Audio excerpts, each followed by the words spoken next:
Stars are right, and that means it's time for another episode of The Whisper in Darkness. I'm your host, the man from Leng. Thank you very much for joining me today.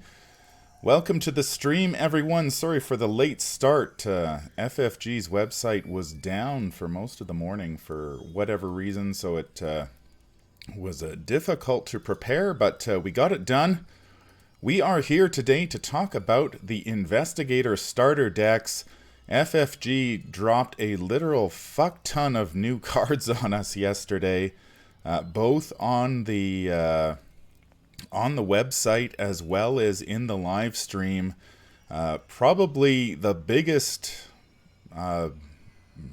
bunch of new cards that the game has seen since the core set. I believe they said it was basically a cycle's worth of new player cards. So we have a lot to get through today. Hi, Sageless1. Welcome to the stream. Glad you could make it. Yeah, so a ton of cards to take a look at today, and 5 new investigators, a bunch of new cards, just a lot of information. Before I get started, I just want to thank, as always, the patrons of the stream for their tremendous support, patrons of the channel. These people have gone above and beyond to support the Whisper in Darkness, and it is greatly appreciated. If you'd like to become a patron of the channel, head over to patreon.com, sign up for a tier of your choice, and claim your rewards. That would be awesome. Here are our new investigators. We've got Nathaniel Cho, Harvey Walters, Winifred Small, Jacqueline Fine, and Stella Clark. 3 of them are new investigators, new to the Arkham files. Nathaniel Cho, Winifred Small, and Stella Clark have not been seen before. Stella was spoiled in the Arkham Horror 3rd Edition announcement. But those 3 are new. Harvey Walters, of course, is no stranger to anybody who has played Arkham Horror in the past or Call of Cthulhu. He is probably the oldest investigator in the Arkham files line, both in terms of age and longevity. He's been around since probably Call of Cthulhu came out in the late 70s, early 80s. And, of course, Jacqueline Fine, who we've been expecting for a while, I think, just because her dog counterpart will be coming out in Arkham Horror, so we knew that she probably existed in human form. We just hadn't seen her yet. Now, there was some, for those of you who missed the live stream yesterday, FFG hit a bunch of important information at the end of the live stream that I'm going to cover at the beginning here, so just in case you are unable to watch the entire stream today, that you do get it. First of all, due to the coronavirus, new products have been delayed. They are expecting the final chapter in the Dream Eater cycle, Weaver of the Cosmos, will be delayed at least a month, so it will not come out until at least May, and then everything else is being pushed back from that point. As far as I'm concerned, that's okay because the game store where I get my packs has closed due to the work order. They've closed all non-essential businesses, so I can't get the pack anyway. So I'm not too disappointed that it has been delayed. So the delay will affect everything. It will give everybody a chance to go through, I think, to catch up. I know for me, I've got a bunch of Mythos packs reviews to do, so it's going to give me a chance to catch up here. Now, Weaver of the Cosmos will be delayed, and then they also announced their product release schedule for the upcoming months, which include, we've got Return to the Forgotten Age, which they spoiled about a month ago. That will be coming out after Weaver of the Cosmos. Then these Investigator starter decks will be released probably in the summer at some point. And then they have the new deluxe expansion, Innsmouth Conspiracy, will be coming out, I think, late summer, early fall. So we've got a while until the next Hi, Tribulation Solo. Welcome to the stream. Glad you could make it. We've got a while to wait before the next deluxe expansion comes out. And in the midst of all that, between Return to the Forgotten Age, the starter decks, and the new deluxe expansion, Arkham Horror will also be released. It sounds like its released. Its release will be somewhere in the midst of it all. They're just going to mix it all up and throw Arkham Horror in there. So 1 month we're going to get a couple of products. So we've got Forgotten Age first, then the starter decks, then the Innsmouth Conspiracy, and at some point Arkham Horror will be thrown in there as well. Hi Dan Smith K7, welcome to the stream. So we've got a lot of Arkham Horror products coming up. That's fantastic. The game is getting a fantastic support, and I can't wait to see what they come up with. I'm not too disappointed that the next deluxe expansion at least isn't coming out for several months at least, because I'm enrolled in a course right now that I'm trying to finish up. I will be finished next month, and then I'll be back to pumping out the Arkham Horror LCG content. So that'll give me a chance to catch up and do finish up the card reviews and my playthroughs and whatnot. Speaking of playthroughs, very important, this Friday, if everything works out and there are no hijinks, we're going to play Winifred Habamok. They in their stream yesterday, they revealed both her signature skill as well as her weakness. So that is all we need to get to play her. So I will be live streaming a playthrough with Winifred here on Friday. So if you can tune in for that, it should be very interesting. Winifred, of course, is the rogue investigator, a Native American or indigenous investigator, as we call them up here on the plateau. And she is a rogue that is basically built around the Succeed by 2 archetype. So I am looking forward to giving her a try on Friday. And as a side note, Winifred was my grandmother's name, so she has that going for her. So I'm looking forward to giving her a try on Friday, and I hope that you all will join me for that to see what she can do as we put her through her paces. Welcome Benjamin, welcome Jan to the stream. So what do we get in these Investigator starter decks? Well, there are the 5 of them, one for each class.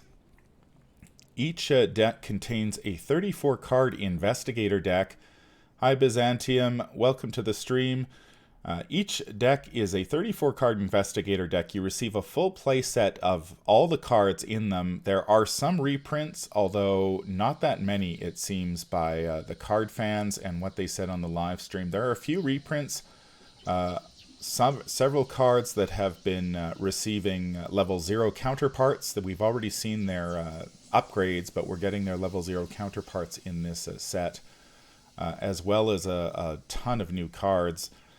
Each deck will also come with 26 additional cards that you can use for upgrading the deck. So you'll have a bunch of cards that cost experience points that you can slot into your deck as you play. And then, if I understand correctly, there will be a new basic weakness in each of the decks that is sort of geared towards screwing over the particular investigator that the deck is based around.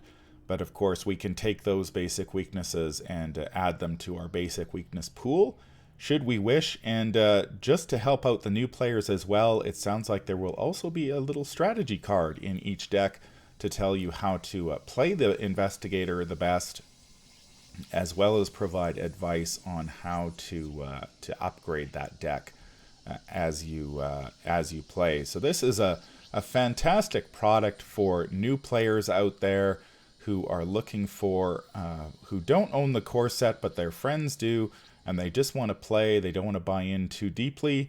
They can pick up one of these packs, and they've got a ready-made investigator ready to go, and they can jump right into the game And then as the campaign continues, they will be able to upgrade their decks without having to borrow cards from friends and whatnot. So great product. And then for experienced players like myself, I mean, this is fantastic. There will be some reprints, which everybody's, I think, crossing their fingers for Charisma, because that's one card that everybody could probably use more of. But as well, just, I mean, a bunch of new cards that you can play not only in these decks, but as we shall see, a lot of them can be played in the Investigators we've already got. And so this is going to open up, man, just a ton of new decks here in the next couple months. Not just these 5, but I think all the Investigators currently in the game are going to benefit from some of the cards that we see here. So let's jump right in and see what we've got. Our first group here is the Guardian pack, which is Nathaniel Cho, the boxer. He's an Asian American boxer. He is new. Our card fan here has, we see the boxing gloves. We see a new 5-cost ally called Greet Wagner, the Purifier. She's an ally and hunter, but unfortunately that is all we can see. We can see Physical Training, which is, of course, a reprint, and a card called Clean Them Out, which is covered by Nathaniel Cho, but it was revealed on the stream, so we'll take a look at that in a moment. Nathaniel Cho, now all of these decks have 30 cards. Their build limit is 30 cards. They are all solo class investigators, so they each have... in the case of Nathaniel Cho, Guardian 0 to 5 and Neutral 0 to 5. You can't put cards from other classes in these decks, which makes sense given that the way they're packaged and sold, they are pretty much intended to be single class investigators. So Guardian and Neutral 0 to 5. His signature asset is Randall Cho, which I understand is his brother. Nathaniel's backstory is that he gets involved in with the gangs in Arkham, and the gangs break his brother's legs. So perhaps we'll see Randall in a wheelchair or something like that after he refuses to throw Nathaniel refuses to throw a fight, so they break his brother's legs. And so his brother looks like his signature asset. His signature weakness is Tommy Malloy. Not Mallow, I typed that wrong. So he is, I think he is the boxer that we will see on a lot of Nathaniel's cards. Now, all of these investigators look crazy powerful. They all, with the exception of Stella, they all have a 5 in their primary stat, and 5 is an amazing if you can get a 5. Nathaniel has 3 willpower, 2 intellect, 5 combat, and 2 agility. So a pretty typical Guardian stat line. He is the boxer, he is a criminal and warden, and he has the response: when you deal damage to an enemy by an event or a fight ability on an event, you get to deal 1 additional damage, limit once per phase. So if you're able to, you can... you may be able to trigger that with some trickery during the Mythos phase. You could also say if Nathaniel was chosen for the Stars Are Right, you might be able to figure out some way of triggering that. You could also trigger it possibly during the enemy phase, but primarily, since most events are played during the Investigator phase, that's when you're going to get that 1 additional damage each turn if you can muster it. And his Elder Sign effect is +1, and if this skill test is successful during an attack, return an event from your discard pile to your hand. So you get to recycle a lot of the events that you've already played, which is fantastic.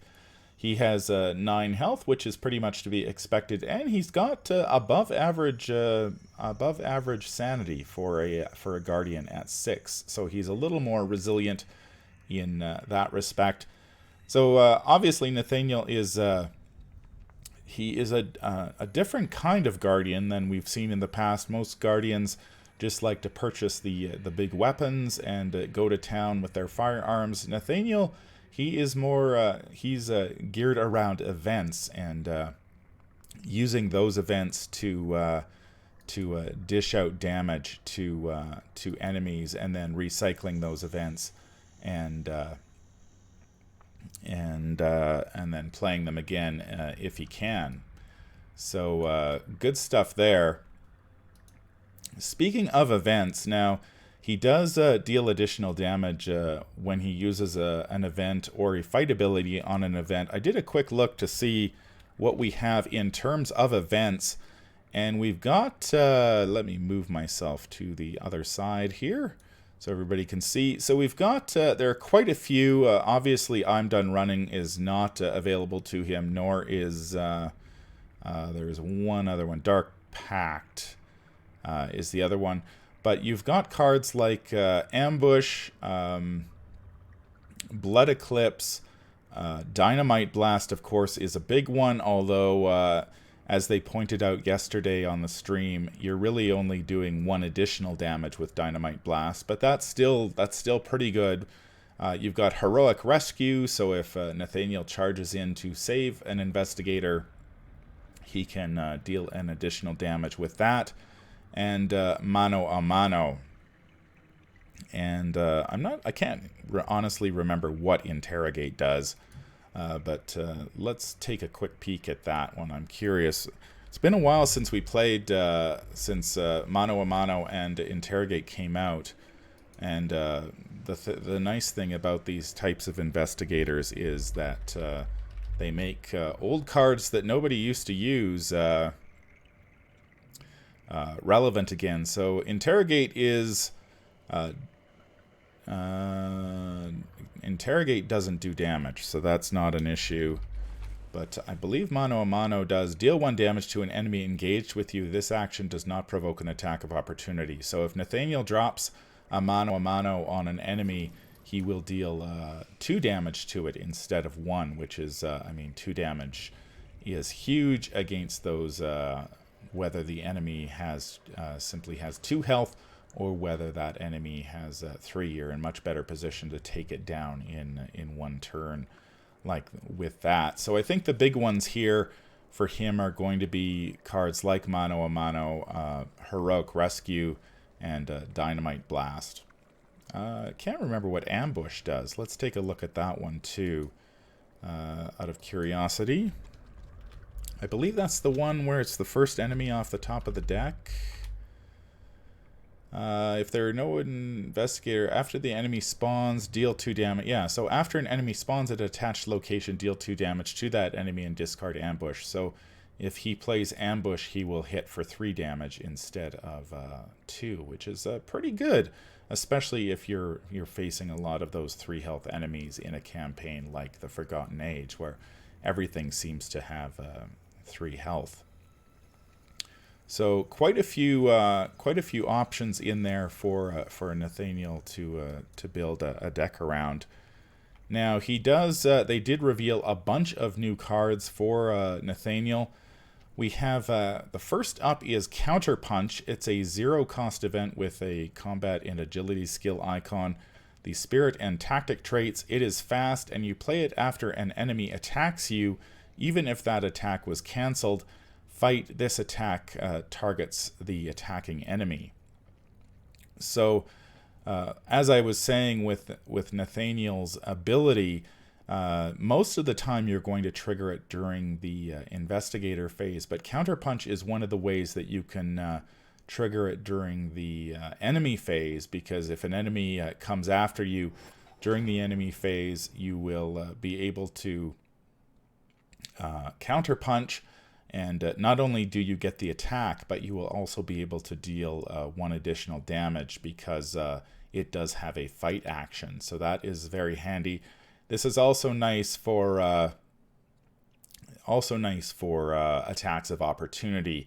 If you're going to take an attack of opportunity, Nathaniel can weather that attack, then counterpunch for a couple damage if he. He'll get at least 2 damage if he triggers his special ability, which is very, very nice.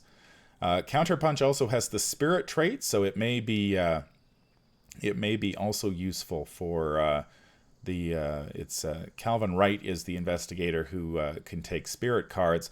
There's quite a few spirit cards, and the boxing gloves which use spirit cards, but I don't think Calvin can take the boxing gloves. I'm pretty sure he can't. So while counterpunch and 1-2 punch are good for could go in a Calvin deck, they're not really going to, you can't include the boxing gloves to fetch them. But we'll take a look at the boxing gloves in a moment. The second card is a 2-cost event. This is 1-2 punch. It's got a combat skill icon and the spirit and tactic traits.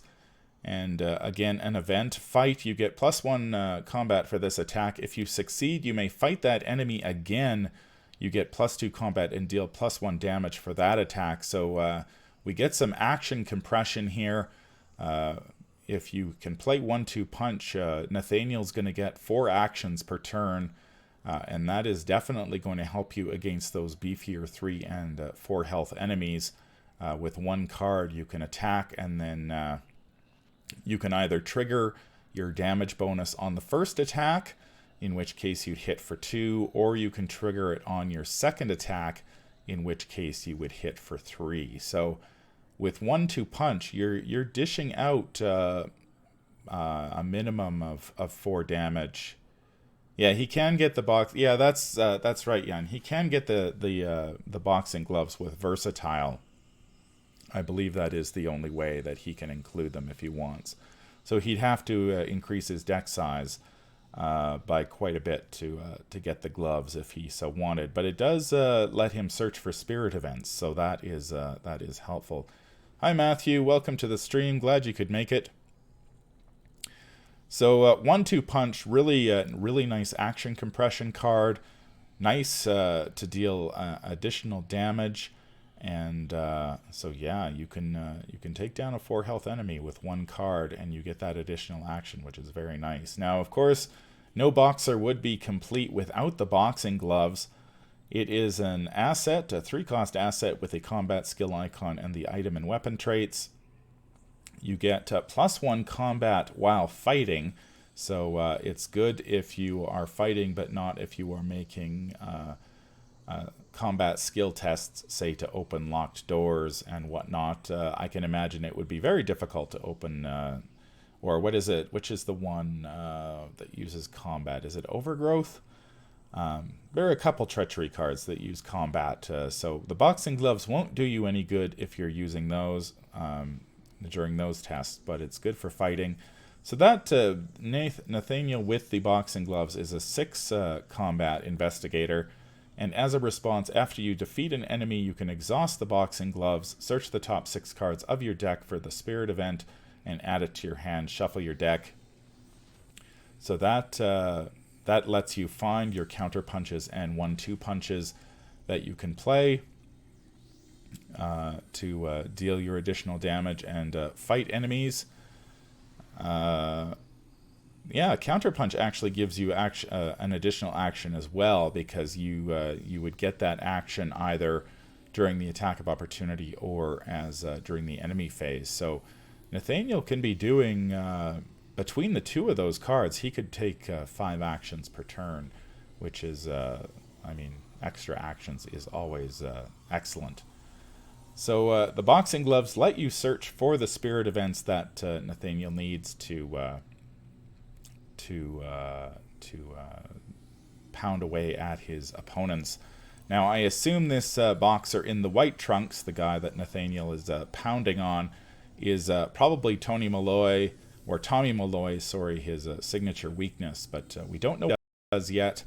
But knowing designer Matt Newman, it's going to be bad. So hopefully, probably, I mean, he's probably going to be an ally, not an ally, but an enemy weakness. Probably pretty tough.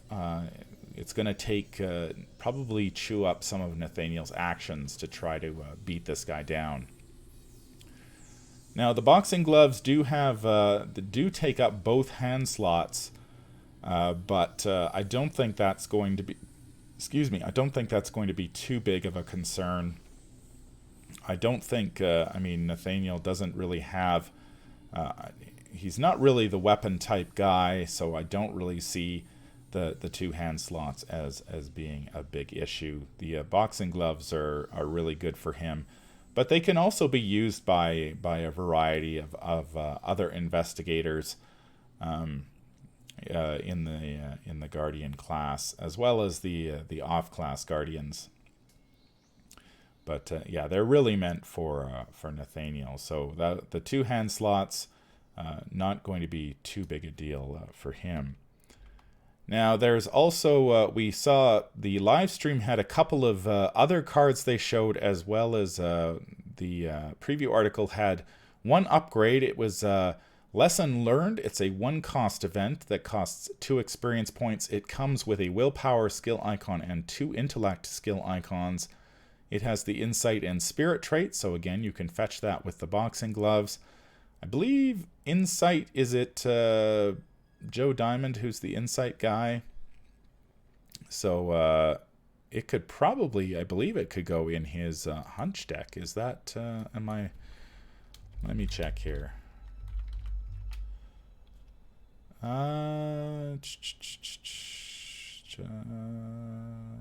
Yes, indeed. So Lesson Learned is an insight event, so it can go in Joe Diamond's hunch deck if you want to beef up his combat a little bit. It is fast, and play after you take damage from an enemy attack. You get to discover 2 clues at your location.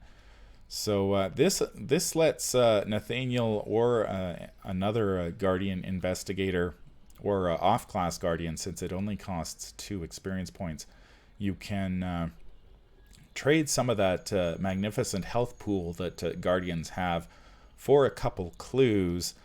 It's entirely possible that you could play, say, a combination of, like if Nathaniel was attacked during the enemy phase, you could play Lesson Learned, and if Nathaniel attacked back with, I believe it's the counterpunch one, and took out the enemy, you could discover 2 clues with Lesson Learned, and you could also throw an evidence in there, if I'm not mistaken, to discover more clues. So that really beefs up Nathaniel's clue gathering ability, because yeah, he doesn't have access to Seeker or any of the other classes that might give him a little boost in that regard. So cards like Evidence are going to be important if you want to play him solo, and Lesson Learned, I think, is going to be very important if you're playing solo. Tribulation says, with the Nathaniel pack, you'll probably get a lot of spirit cards for Calvin. Yeah, spirit seems to be Nathaniel's go-to trait. So Calvin players are going to be very happy when this pack comes out. So again, fast, play after you take damage from an enemy attack, discover 2 clues. So this plays really well with Calvin, because of course he wants to take damage from enemies, because that will boost his trait, his skills, and then he can discover 2 clues as well without making a skill test, which is obviously in Calvin's best interest, because his skills are so woefully bad at the beginning of a scenario. So this gives him a nice little way to both boost his skills and discover clues. So I think Lesson Learned is going to be that's a pretty nice card for Calvin as well. The other 2 cards that were talked about, yeah, that's right, Tribulations. If you play On the Hunt as well, you can pull an enemy with On the Hunt, so Nathaniel has somebody to punch out during that turn.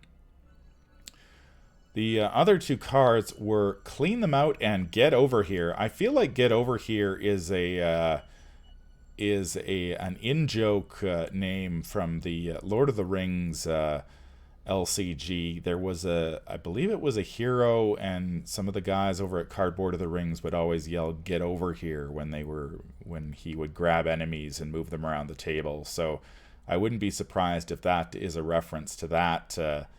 I can't remember the hero's name, but was it Scorpigorn? I think it was They had a Tactics Aragorn who could grab enemies, I believe, and they'd always shout, "Get over here." So that might be a reference to that. Clean Them Out is a zero-cost event, and it has a willpower icon and the combat icon, spirit and tactic, of course, and it has the action fight. When this action begins, you gain 2 resources.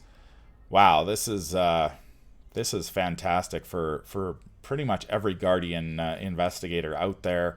I think this is going to either replace or supplement emergency cash in a lot of those decks. I mean, you're not getting the this is a basic fight action, so you're not going to be getting to use it with your weapons or whatnot, but the idea that you can do something that you were already going to do and get 2 resources is very, very nice. And of course, Guardians are pretty tight for resources a lot of the time, so having a way just to grab those resources without having to play a card like emergency cash is going to be extremely nice. Again, the spirit trait, so you can grab it with the boxing gloves, or Calvin can take a look at this card as well. And Get Over Here is a 2-cost event with 2 experience, that costs 2 experience, 2 willpower skill icons.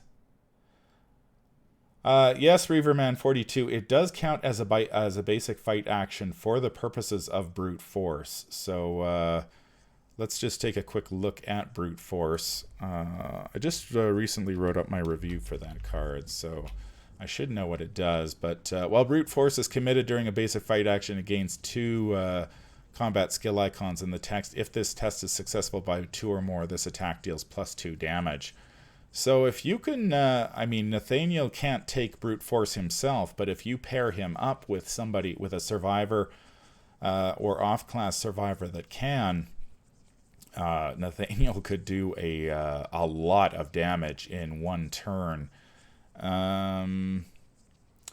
Because he'd be committing a fight event, that would do 1 damage. He could trigger his response when he plays Clean Them Out for 1 damage. He'd do 1 damage naturally, and then 2 from brute force. So he could hit for 4 with a little bit of help. A nice little combo there as well. So yeah, good stuff. And you get 2 resources. I mean, that is amazing. We were talking about Get Over Here.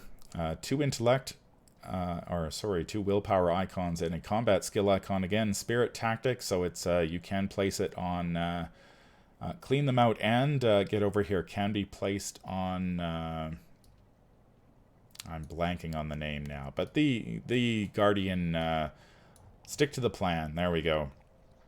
Both of them are stick to the plan fodder. Get Over Here is fast, and you may play it during any free triggered ability window. Engage and fight. Choose a non-elite enemy up to 2 locations away. Move that enemy to your location. Engage it and attack it. Well, we'd need...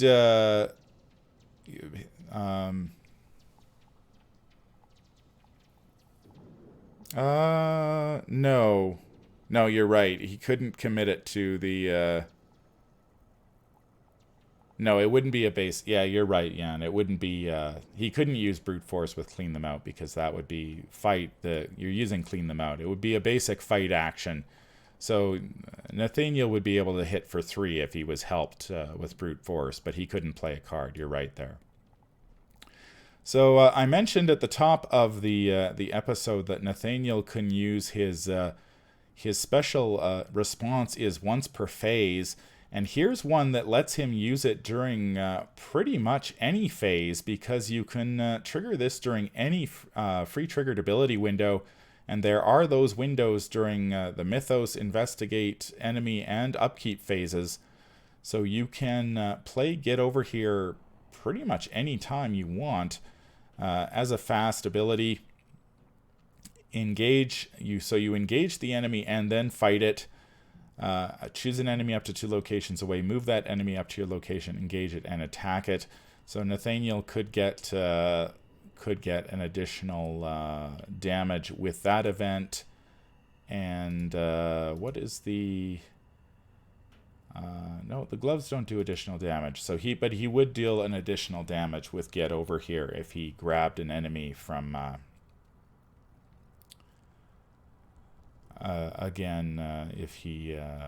if he grabs them with Get Over Here. Welcome to the stream, Jacques Steampunk. Glad you could make it. So yeah, lots of spirit traded events, lots of tactics, good stuff for lots of combinations for Nathaniel, as well as a lot of cards that are probably going to find their way into Calvin Wright decks. And he can, as Jan mentioned, that you can pick up the boxing gloves with a copy of Versatile, and then Calvin, if he wants to be a bruiser, he can grab those. The boxing gloves can help him grab those spirit events, spirit traded cards. Yeah, lots of good. I mean, Clean Them Out is going to see play in, I think, pretty much every Guardian deck, and Get Over Here is very, very nice as well. I mean, that's a free attack during any phase, which we haven't seen that sort of ability before. And being able to time that during any phase is extremely powerful. All right. That is the Guardian deck. We're moving on to Seeker.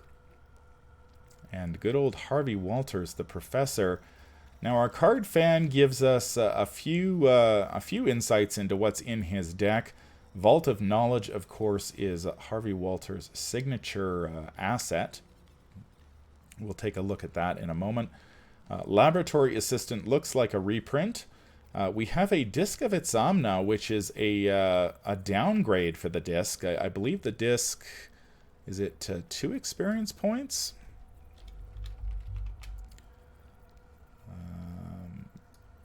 Let's take a look here.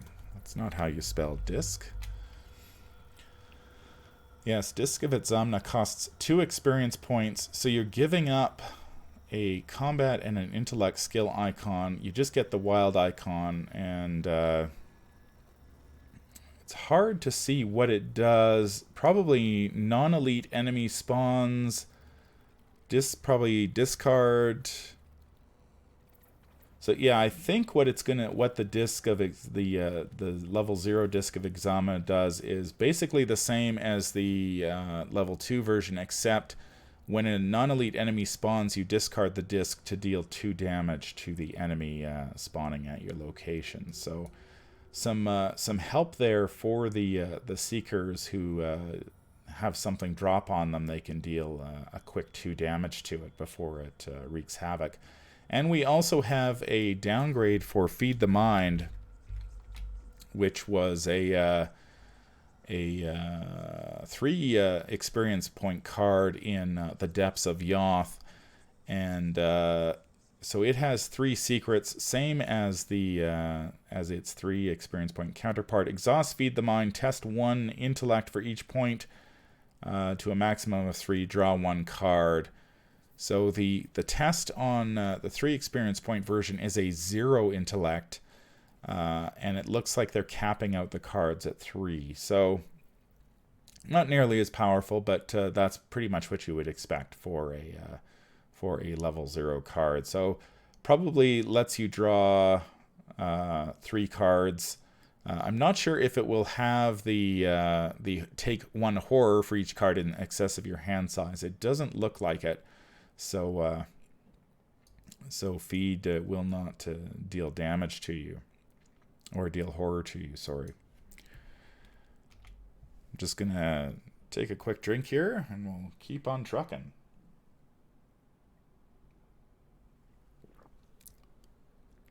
So Harvey Walters, the oldest investigator.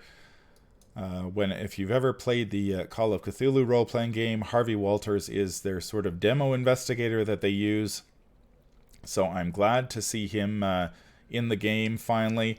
I'm kind of surprised that he doesn't have, I thought he would be a little more like Daisy and have be a Seeker Mystic, but he is a straight Seeker. 30 card deck, Seeker cards 0 to 5, and neutral cards 0 to 5. His signature asset is Vault of Knowledge, and his signature weakness is Thrice Damned Curiosity.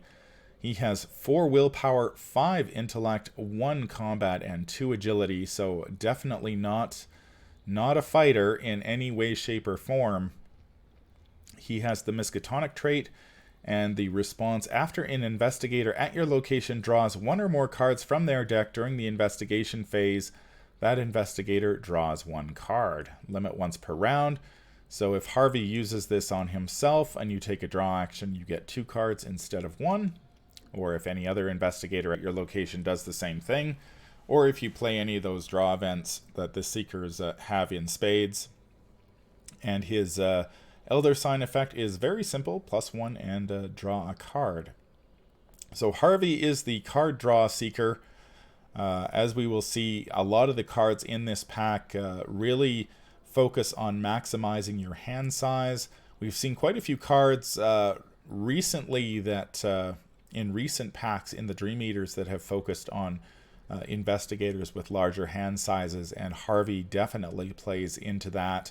I believe there was that one event that lets you discover clues that came out, and there was also the serum, that toxic serum that let you draw additional cards. So let's take a look at what Harvey's deck has to offer. He has his signature asset, which is unique here because it is a Seeker asset. As we've seen, most of the signature assets in this game, or signature cards, have been neutral. I believe most, if not all, of the signature cards in these packs are their particular class, which is something new. Vault of Knowledge has a willpower skill icon, an agility skill icon, and a wild skill icon. It's a talent Harvey Walters deck only. Your maximum hand size is increased by 2, and responds after you successfully investigate, exhaust Vault of Knowledge, and choose an investigator at your location. That investigator draws 1 card. So Harvey should, if you can get Vault of Knowledge on the table, he will have a minimum hand size of 10, and each time he successfully investigates, which is going to be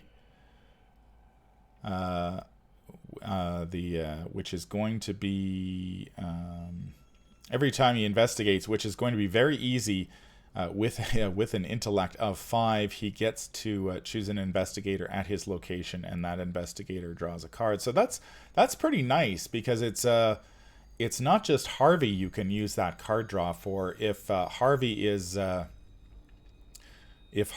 paired up with somebody, Harvey can do the investigating.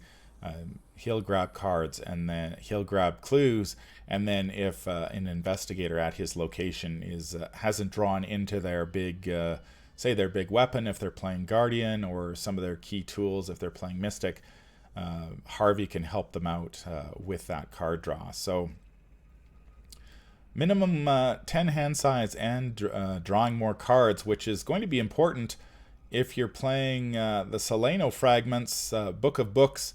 It's a 1 cost event with an intellect skill icon, item, and tome traits, and it has we've seen this on a couple cards now. I believe it was the camera.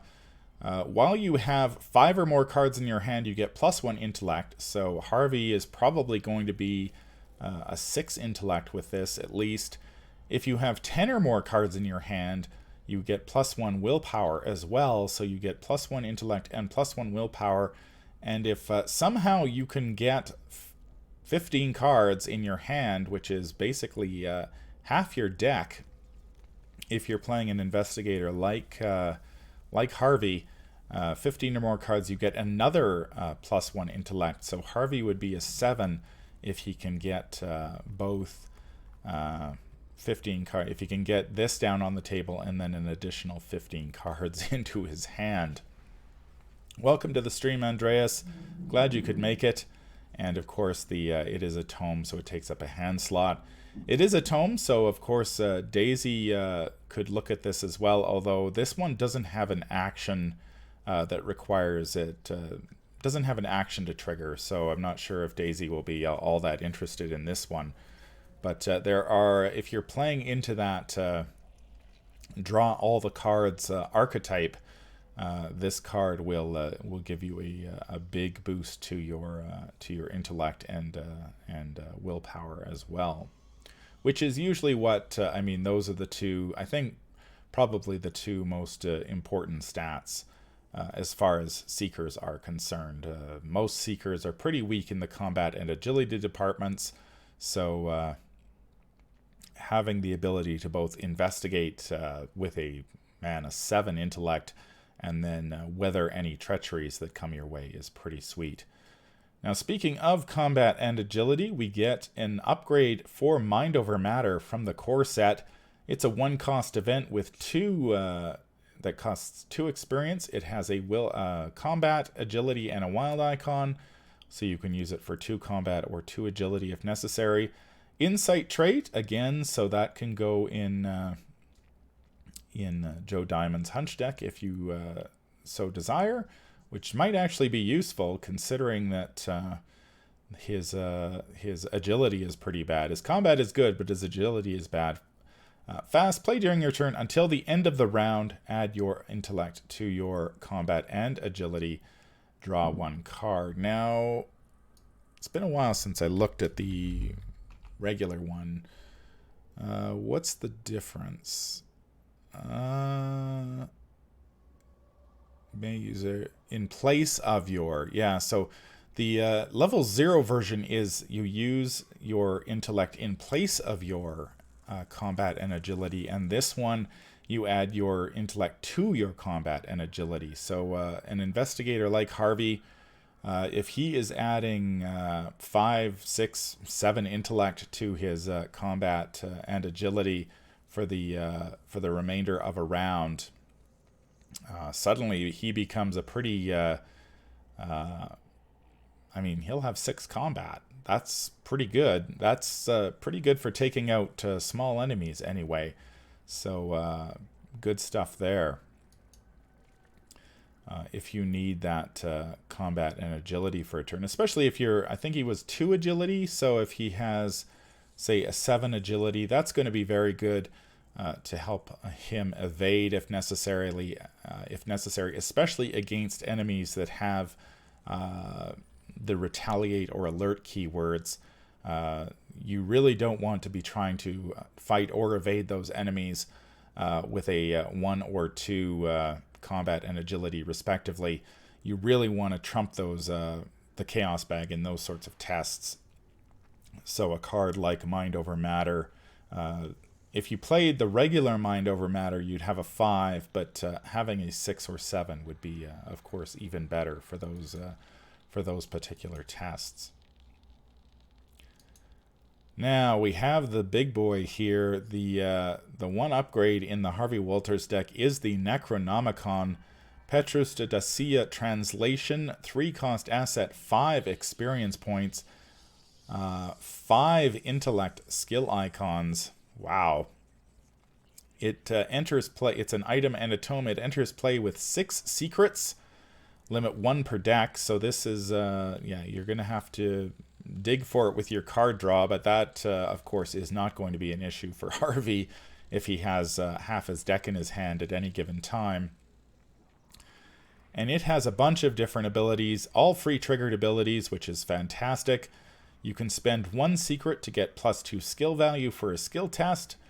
So he could boost his intellect to 7 or his willpower to 6, or any of his weaker skills, give them a bit of a boost. There's no limit to the number of times you can do that. So if you're really hard up, you could spend a bunch of secrets to boost his combat and agility up.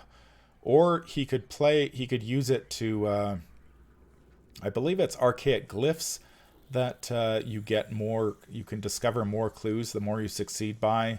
So Harvey could dump a ton of secrets to boost an intellect skill test with the glyphs and and just scoop up all the clues at a location. You can also use a free triggered ability to spend 2 secrets to draw 2 cards. You can spend 3 secrets to discover 1 clue at any location. And finally, you can spend 4 secrets to deal 3 damage to an enemy engaged with you. So a lot of different options that you can use this card for, depending on the situation. It's good if you need to pass a skill test by a bunch, so you can grab a bunch of clues. Great if you need a card. That free triggered ability, of course, you can use that during the Mythos phase, so you could grab a couple cards, see what you get, and then commit them to a skill test if necessary. Discovering clues as a free triggered ability during any phase, that is fantastic. 3 secrets seems quite a bit for that, but who knows?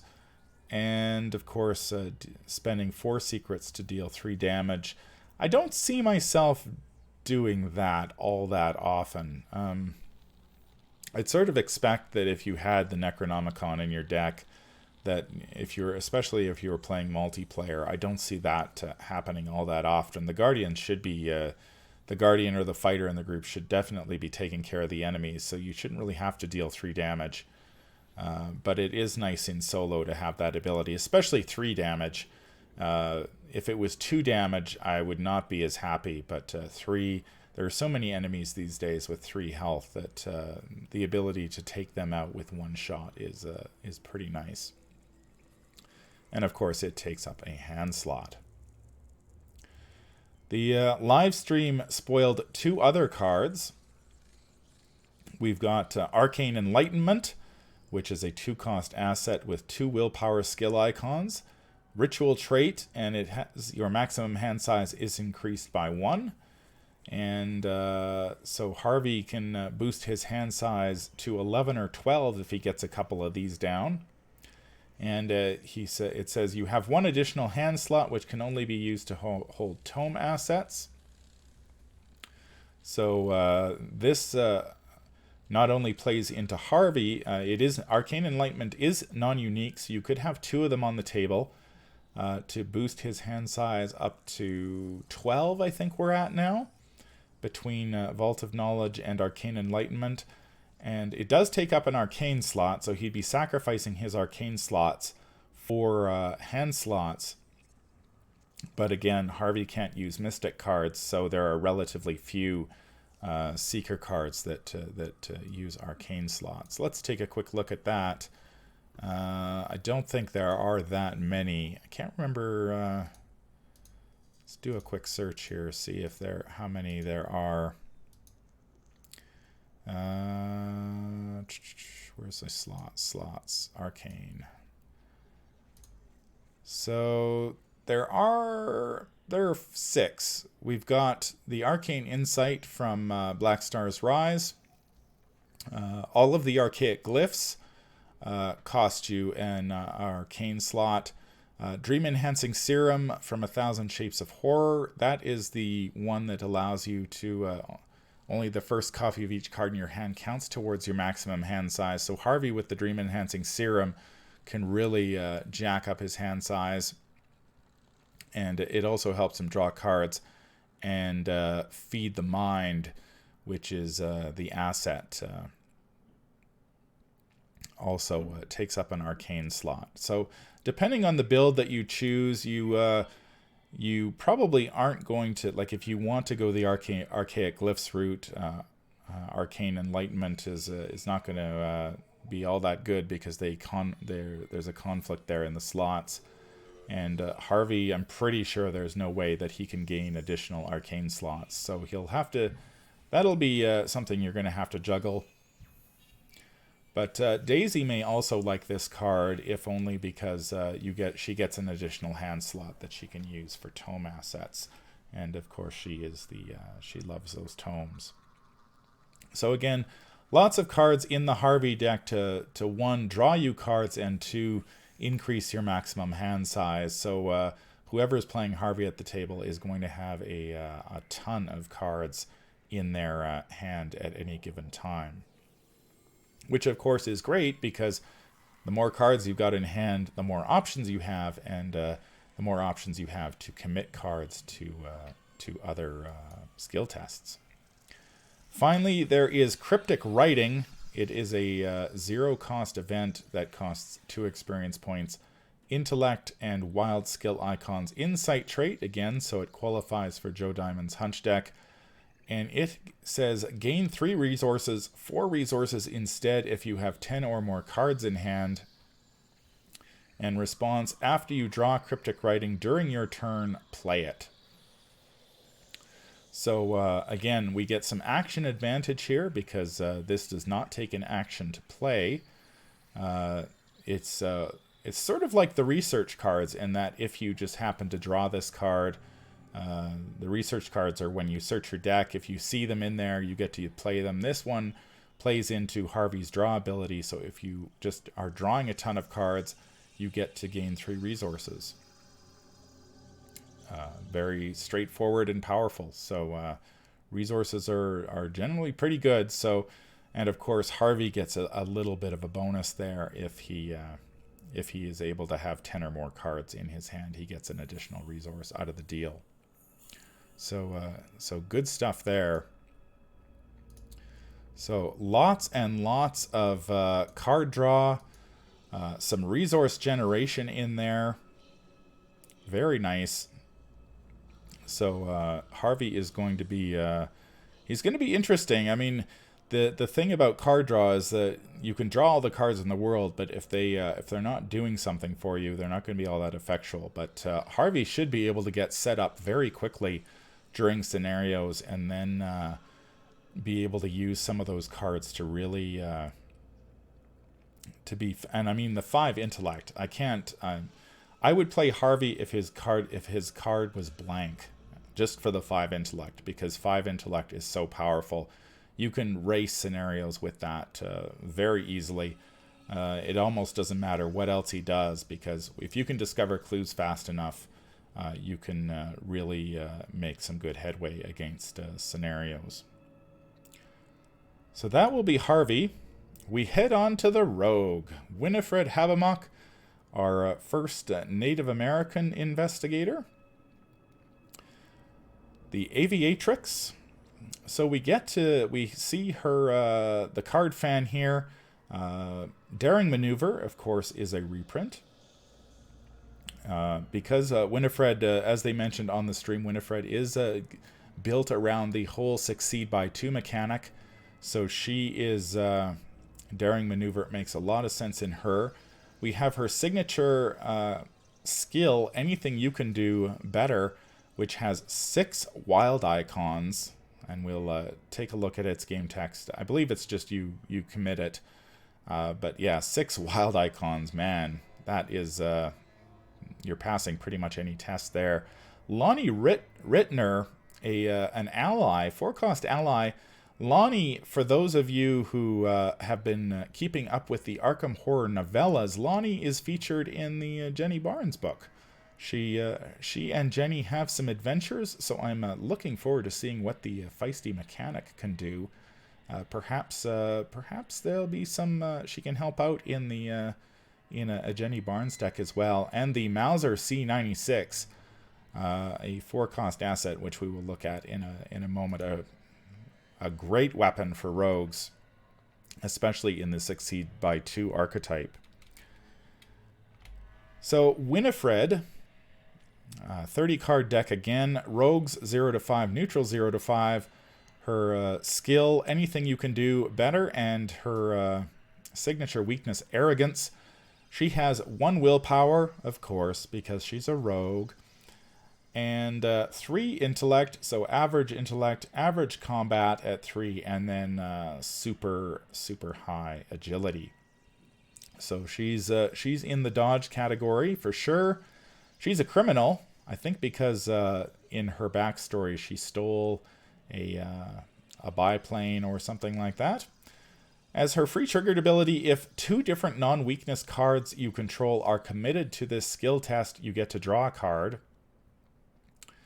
And her Elder Sign effect is +1 after this test ends. For every 2 points you succeeded by, return a card you committed to this skill test to your hand.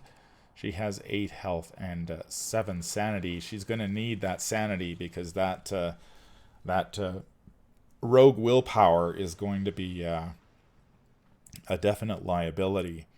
But if you've got a card that has 6 wild skill icons in your hand, there's no Rotting Remains that...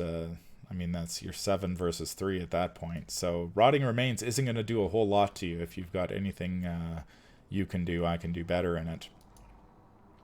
And as I mentioned at the top of the stream, I am going to be playing Winifred on Friday. I'll be streaming a game or games with her because we do know her signature asset, her signature skill, and her signature weakness. So we will be taking her for a spin, seeing what she can do. We're not going to have, of course, the cards, many of the cards that are in her deck. So we're just going to have to build I'll have to build a deck that uses what we've got. So we'll see what we can come up with.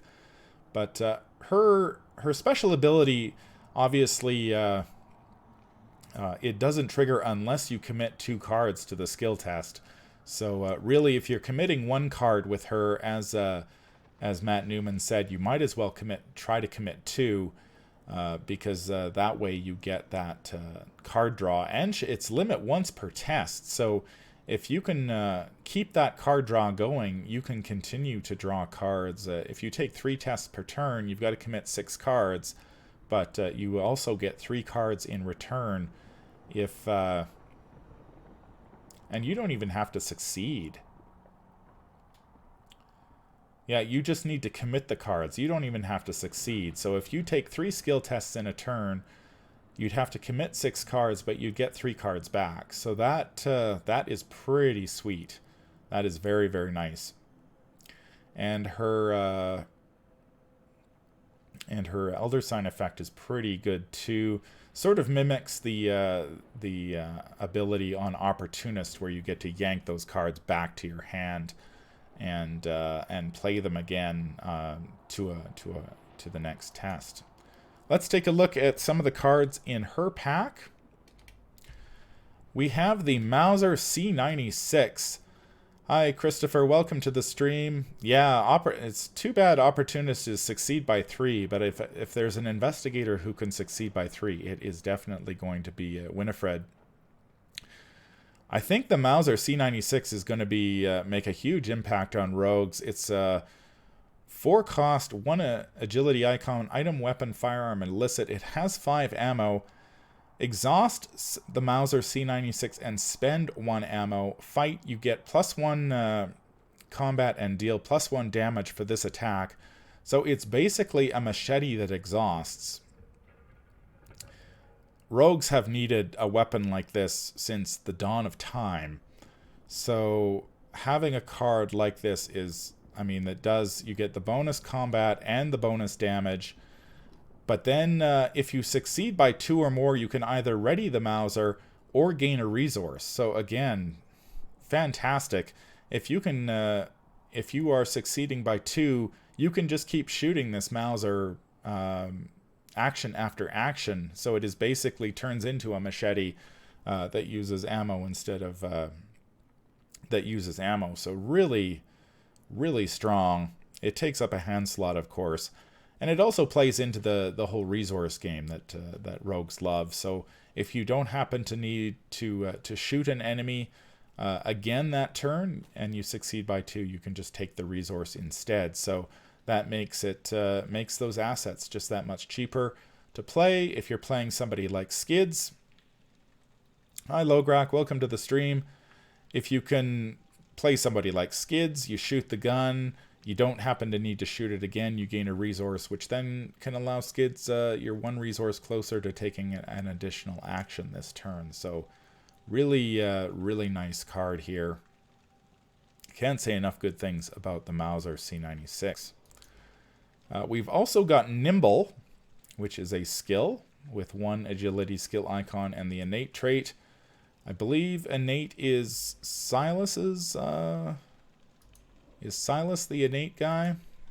I believe so. Whoops. I believe Silas uses innate cards. Come on. Silas. Not going to show me his back, eh? Yes, innate cards level 0 to 2. So Silas can take this as well. And for each point this skill test succeeds by, after it resolves, you may immediately move to a connecting location to a maximum of 3 times.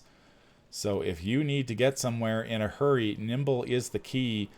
If you're already succeeding by 2 on skill tests, you are going to be able to move twice, which of course that is yeah, that's right, Tribulations. If you can't ready the Mauser, then you're going to be in trouble. But I think the Mauser is still better than some of the other rogue weapons that are available, especially for somebody like Tony Morgan, who's got 6. I believe he's got 6 combat with this. I mean, if he's not succeeding by 2 against a lot of low health enemies, then you're pulling badly from the bag. But yeah, Nimble lets you move around the board, generates a lot of action advantage. If you need to get somewhere in a hurry, you could dump a bunch of cards into a skill test with Winifred, and just scoot across the board. Especially great in those scenarios with larger maps. I'm thinking specifically of the one in Paris. Some of the other ones, like this would be very nice in Doom of Estley, stuff like that, where you need to move quickly. We also get an upgrade for Manual Dexterity. Manual Dexterity loses its neutral card and becomes a rogue card, which I believe that's the first time we've seen that. It gains an additional agility skill icon for a total of 3, and it is costs 2 experience points. It is a rogue card, so this works with Winifred's abilities, where neutral cards would not. It is a rogue card, so it does synergize with her a little bit better. Innate developed, max 1 committed per skill test. If the skill test is successful, draw a card. 2 cards instead if you succeed by 2 or more. So a slight boost. Plays in very nicely, of course, with the succeed by 2 mechanic that Winifred is rocking. And yeah, so if you're already playing Manual Dexterity, this one makes a pretty straightforward upgrade to get that. Again, drawing more cards, even more cards. You're already drawing cards with Winifred if you commit cards to skill tests, and then a card like Manual Dexterity gets you even more cards if you succeed at that skill test. So Winifred should have a pretty stacked hand most of the time and have plenty of cards available to commit to her skill tests.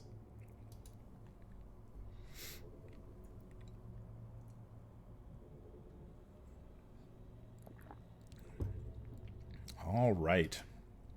Yeah, like I said at the top, they dropped a literal fuck ton of new player cards on us in these packs. So it is going to be yeah, lots of stuff to play around with come summer when these packs come out. There is also an upgrade in the pack, of course. There's going to be a bunch of upgrades. You are getting a full play set of all these cards as well, so that's fantastic. This is Copycat. It is a skill that costs 3 experience points. It has a wild skill icon and the Gambit trait. After you commit Copycat to a skill test, search the discard pile of another investigator for a skill you can commit to this test and commit it. After this test ends, place that card on the bottom of its owner's deck. So this card depends, of course, a lot. It is a multiplayer card only, so it depends a lot on who's sitting at the table and what's in their discard piles and whatnot. But say if you're seated at the table with somebody who's playing the desperate skill cards, and you reach in and snap up a card with 4 skill icons. Of course, there's always a card like Unexpected Courage if you just need the 2 wild skill icons, and whatnot. And of course, I think this also just plays into Winifred's draw ability. So she's going to be a rogue who is using I think more skill cards than some of the others. Certainly her signature skill, anything you can do better, 6 wild icons, innate and developed, Winifred Habamok deck only, commit only to a skill test you are performing. So she may only have 1 willpower, but if you can commit a card with 6 wild skill icons to it, that is going to help you succeed by 2, 3, 4, God only knows, depending on the difficulty of the skill test. So yeah, you only get to do it's once per game, or unless you can get that card back. But yeah, that's a guaranteed success, I think there, unless you draw, of course, the auto fail, which is always a possibility. We also saw Winifred's weakness, which is similar to Silas's, I believe, which is arrogance. It is a weakness skill that has a wild skill icon, but this icon counts against you, not for you, and you have to commit arrogance to each eligible skill test you perform. You subtract the skill's icons from the skill value instead of adding to it, and if you succeed, you return this skill to your hand. So basically, arrogance, you have to keep committing it to a skill test until you fail something, and then it will go away. But really, as in terms of weaknesses, this one is not particularly bad, I don't think. Just because if you get it, you can always take an investigate action. You can throw this in there. Okay, I failed. I lose the arrogance, and you're done with it. So at most, it's going to cost you an action. If Winifred is able to dump a ton of cards into skill tests, you could probably play around this for a while, but sometimes I think I would probably just take a test you know you're going to fail, throw this in there and be done with it, and not have to worry about it again. Yeah, Jacques, it's I love the art on this. I mean, the biplane surrounded by the smoke tendrils is fantastic. But as far as weaknesses go, it's not cover up. That's for sure. We also saw one more upgrade from her deck, the Beretta M1918, 4-cost asset that costs 4 experience points, 2 combat icons and an agility icon, item, weapon, firearm, and illicit traits. So Preston can't use it, but oh, my mind is blanking here. I'll think of it. Uses 4 ammo. Finn. It's an illicit for Finn and stuff like fence. Action: exhaust the Beretta M1918 and spend 1 ammo. Fight, you get +4 combat and deal +1 damage for this attack. Wow, Tony Morgan with this thing is a 9. He is attacking for 9 and doing 2 damage. And if you succeed by 2 or more, you either ready the Beretta, so you can do it again. So similar to the Mauser, or if this attack deals the attack deals an additional damage, if you succeed or by 4 or more, do both. So Tony would be attacking for 9 for 2 damage if he succeeds by 2, which if you're attacking for 9, it seems pretty much, unless you're attacking something really big, you are going to succeed by 2. So you'll get to deal 3 damage or ready the Beretta. And if you succeed by 4, then you'd have to do both. So if Tony was attacking a 4 health enemy, he'd need a 6. Probably need a 4 health. He'd need to be 8. So if he's at 9, he'd probably need to be at least 10. Which, I mean, it's 1 card, really. If he commits 1 additional card, then he would have... you would have the succeed by 4 or more. Pretty good chance of it. And it does take up 2 hand slots, of course. So Yeah, yeah, for sure. Tribulations, of course. Venturer in Leo Anderson and the Beretta in a skids deck. So lots of ammo too, which is awfully nice. A lot of these big guns we've seen usually skimp on the ammo, but not the Beretta. You've got 4 shots, and if you can at least succeed by 2, you are going to do some damage or ready it again. So pretty good. Yeah, and I haven't played a ton of rogues with guns, so I'm never quite sure which ones are better. It's been a long time since I don't think I've ever purchased. I think I did purchase a Chicago typewriter once. I'm just going to remind myself here what it does. Chicago typewriters, 4 ammo. Spend 1 you fight.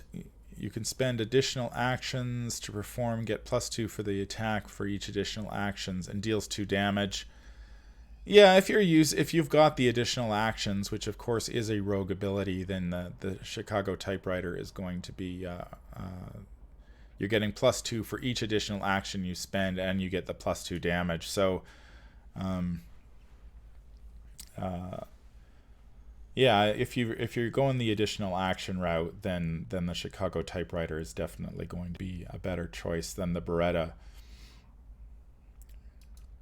But it's always nice to have options. Who knows what investigators we're going to see come the Innsmouth conspiracy, and they do sort of put cards in packs that are good for other investigators as well, as we saw with the Guardian deck, which has got a ton of cards that Calvin would be interested in. So yeah, we'll be taking Winifred for a spin on Friday, so I hope that you will tune in for that. We'll see what she can do. We're moving on to the Mystic, Jacqueline Fine, the Psychic.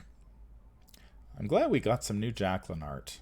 The art that Jacqueline had before, I wasn't all that happy with, but this is pretty good.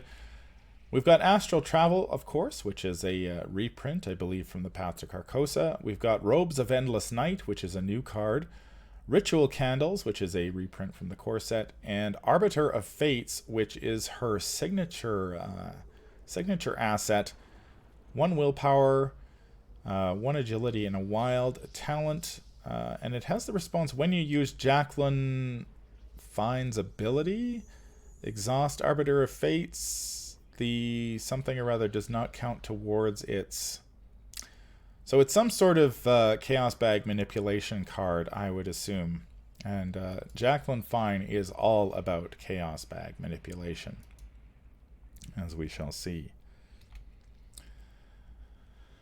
So here we have Jacqueline. 30 cards, Mystic 0 to 5, Neutral 0 to 5, Arbiter of Fates, and is her signature asset, and Dark Future is her weakness.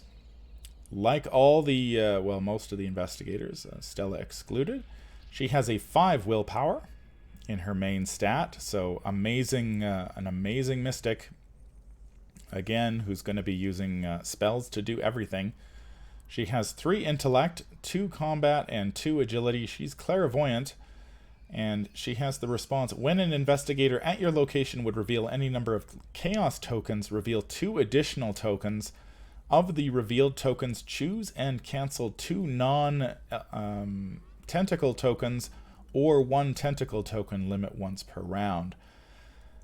Now, her ability is just begging for me to sit down with my hypergeometric calculator and figure out how good it is. I think somebody over on the Reddit, the Arkham Horror LCG Reddit group has already done so. They have put together a little package showing how Jacqueline's ability affects the Chaos Bag. Naturally, it is pretty good. You can you're drawing 3 tokens and canceling 2, so that is 2 or 1 if you happen to draw the auto fail. So you are she definitely tips the odds in your favor. If you're more interested in analyzing how Jacqueline's ability affects the odds, I would suggest that you head over to that thread over on the Arkham LCG Reddit group and take a look for yourself. She's I also believe she's pretty good on hard and expert as well because of her ability. And I think the person, I can't remember the person's name who did the analysis, but they were just analyzing basic Jacqueline without any of the multitude of Chaos Bag manipulation cards that are available to Mystics. So she could get, I think, pretty silly once you include all those cards like Olive McBride and whatnot. And her Elder Sign effect is +1. If this effect is cancelled or ignored, draw 1 card. So this, again, plays into Jacqueline's ability. So if you draw an Elder Sign token, you can cancel it with her ability to draw a card if you don't need to succeed, that is. She has 6 health and 9 sanity, which we would expect. So, I mean, amazing sanity and certainly above average health. So she can take a few hits before she goes down. We've got a bunch of new Mystic cards. I think they revealed a lot of Mystic cards. We have a new set of spells. The first of which is Azure Flame, 3-cost asset with a combat skill icon spell. Uses 4 charges. Action, spend 1 charge. Fight. This attack uses willpower instead of combat and deals 1 damage. So I believe this is sort of like the opposite of a Shriveling. Just check here. Shriveling gives you... Oh no, it does the +1 damage too. Okay. So it's basically the same as Shriveling, except for the text at the end. If an Elder Sign +1 or 0 token is revealed during this attack, take 1 damage. So Mystics get another level 0 combat option, which if you've played Mystic at all, you know has been very rare up until lately, when we've started to see cards like Spectral Razor,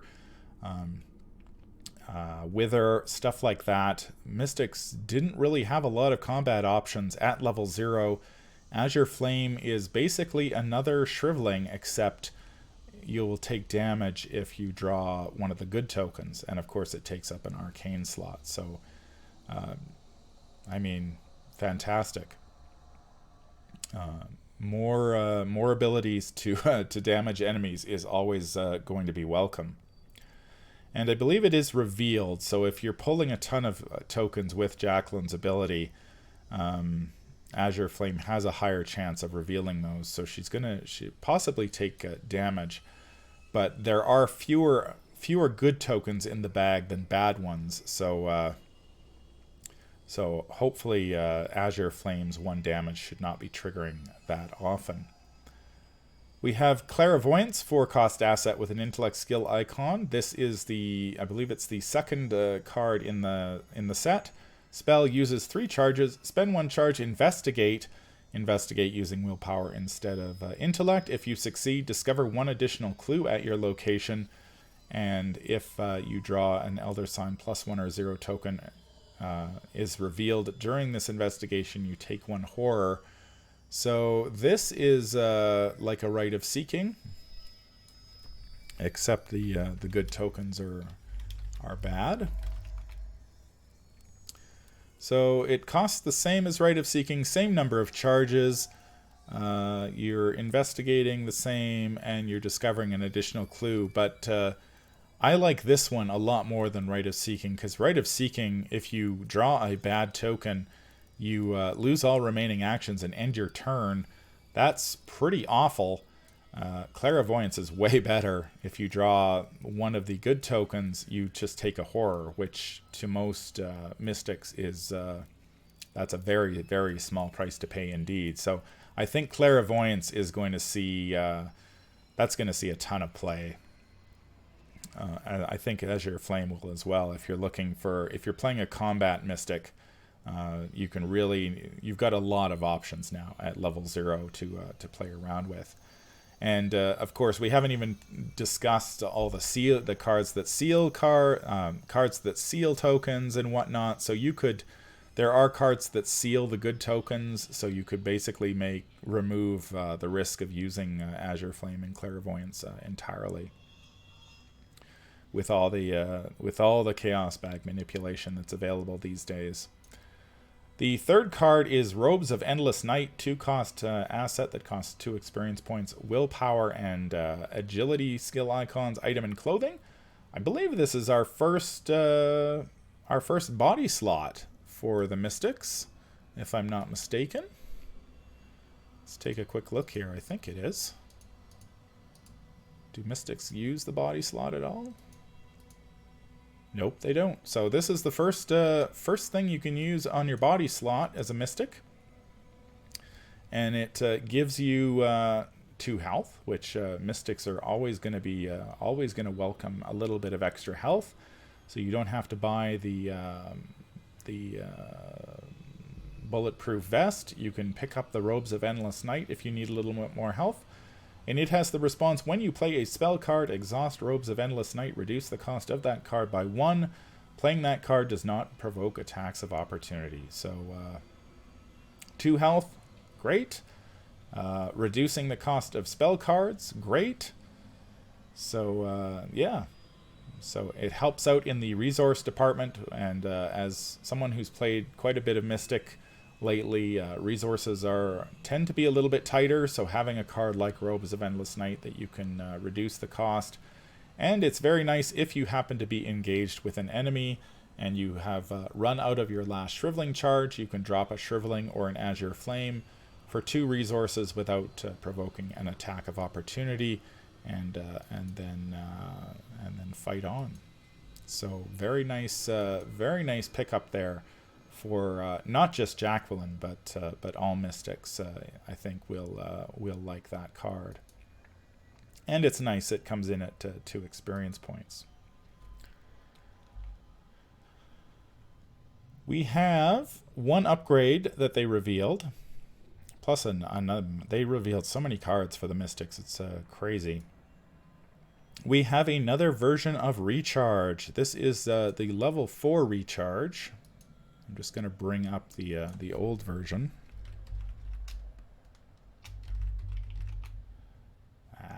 Can't type. Recharge. So the first version, the level 2 version of Recharge, came out in a Phantom of Truth. It cost 2 experience points. It was free, of course, 2 willpower skill icons. And it had the text, choose a spell or relic controlled by an investigator at your location and reveal a random token. If you reveal the Skull, Cultist, Tablet, Elder Thing, or Auto-Fail symbol, discard the chosen asset, otherwise add 3 charges. The level 4 version has 3 willpower skill icons, so you add 1 icon. Spell trait, you get to choose spell or relic again. And you reveal a random token. If you reveal Skull, Cultist, Tablet, Elder Thing, or Auto-Fail, add 1 charge to the chosen asset. Otherwise, add 4 charges to the chosen asset. So, clearly a lot better than its 2-cost version. You don't discard the asset if you fail. That's a big one. You do still get a charge if you draw one of the bad tokens, and you get an additional charge. Instead of 3, you get 4 if you succeed. Now there are ways to work around Recharge. I mean, you can play things like Premonition to see what token you're going to draw before you play the Recharge, so you know it's safe to recharge. Combine it with a bunch of the other Chaos Bag manipulation. You can really limit the amount of damage that Recharge can do to you. So I don't know if I would necessarily upgrade to this 4-cost one. I'm not a huge fan of losing my asset, but I think Recharge sees play in a lot of decks that can really mitigate its downside. So getting 3 charges for 2 experience points versus getting 4 charges for 4 seems, I don't know. I'm not too certain that I would make that choice. I would pick up this card, but if you are worried about losing your asset and you're not playing any sort of chaos bag manipulation, 1 charge is a lot better than losing your asset altogether. There were 2 other level 0 cards that were revealed. The first is Scrying Mirror. 3 cost asset with an intellect skill icon and the item and charm traits. Uses 4 secrets.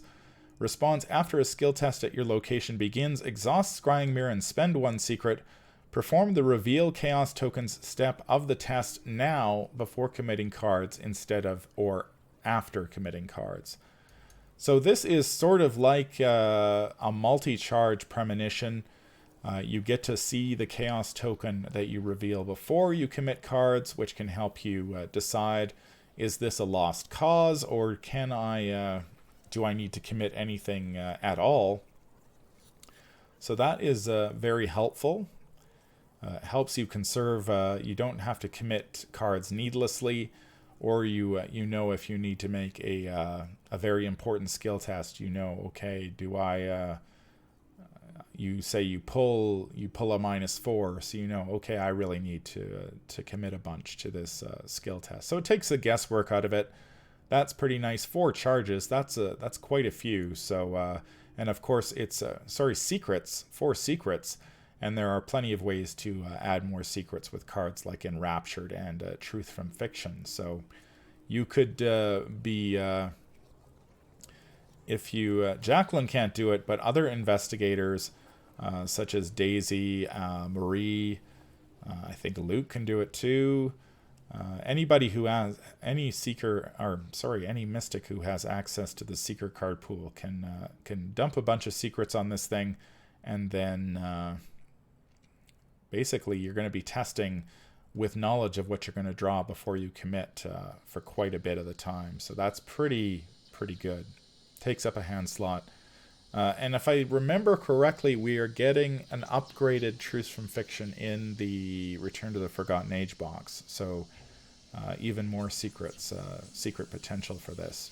And for Mystics, hand slots are less important than the arcane slots. So if you want to go this way, you're not going to end up with a ton of competition. Unless you're playing somebody and want magnifying glasses or cameras or stuff like that. The next card is Crystal Pendulum, 2 cost asset with a willpower skill icon, item charm. It gives you +1 willpower, takes up an accessory slot. I just want to check Holy Rosary. I believe it's basically the same as a Holy Rosary so far. Yep, except it doesn't add, you don't get the sanity. So you get +1 willpower, and response after a skill test at your location begins. Exhaust the Crystal Pendulum, name a number. If this test succeeds by that number or fails by that number, draw 1 card. So again, you can combine this with the with cards like Premonition and the Scrying Mirror to know exactly what number to call. So you can always draw cards with this thing.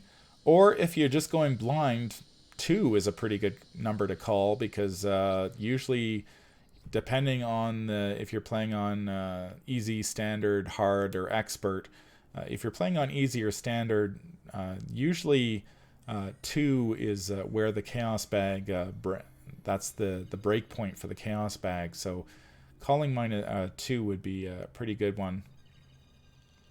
But yeah, so a way to draw cards. There aren't that many ways to draw cards in the Mystic card pool, so this is an easy way to do it if you combine it with the Scrying Mirror. So Jacqueline with the Scrying Mirror and other Chaos Bag manipulation tech, man, you're really going to neuter the Chaos Bag. It'll be interesting to see how much control she does have, because if she can eliminate, she can cancel. She's one of the few characters, the only character, maybe besides Mateo, who can cancel the auto fail. So that's a pretty unique ability. You drop a scrying mirror on her, so she knows exactly when she needs to when she's going to use her ability. Combine that with a crystal pendulum to draw cards. You're going to be in pretty good shape. There was one more Mystic card. I can't believe we're still talking about Mystics, but they revealed one more. This is part of the set that we looked at earlier. The Azure Flame and Clairvoyance. This is the evasion version of it. This is Ineffable Truth, 3-cost asset that costs 3 experience points. So it's interesting. This one costs XP, and the other two don't. Willpower and Agility skill icon spell. Uses 3 charges, spend 1 charge, evade. This evasion attempt uses willpower instead of agility. You get +2 willpower for this evasion attempt. If you succeed, deal 1 damage to the evaded enemy. If you draw the Elder Sign +1 or 0 tokens, you lose a resource. So again, the downside isn't that bad. You get +2 and you deal a damage, so it's sort of like a blinding light from the core set. I believe blinding, if I can spell properly. So yeah, blinding light, if you succeeded, you would deal 1 damage to the enemy just evaded. So I wouldn't be all that surprised, actually, if there is a level 0 version of Ineffable Truth in this. So you get the Azure Flame, Clairvoyance, and Ineffable Truth at level 0, and then probably Azure Flame, Ineffable Truth, and Clairvoyance at level 2 or 3 or whatever. So Jacqueline, if you're playing a Jacqueline deck, you get to upgrade. You can upgrade those main cards in your deck. So yeah, a nice way to deal a little bit of extra damage to an enemy on your way out as you evade. And the downside is losing a resource, which not a fan, but certainly it's not. What's Blinding Lights? What does it do when you fail? Yeah, Blinding Light, you lose an action. So yeah, this is losing a resource is way better. So yeah, Blinding Light is going to, I think, collect even more dust in people's binders with the release of the Jacqueline Fine pack. We're almost done our marathon here through the Investigator starter decks.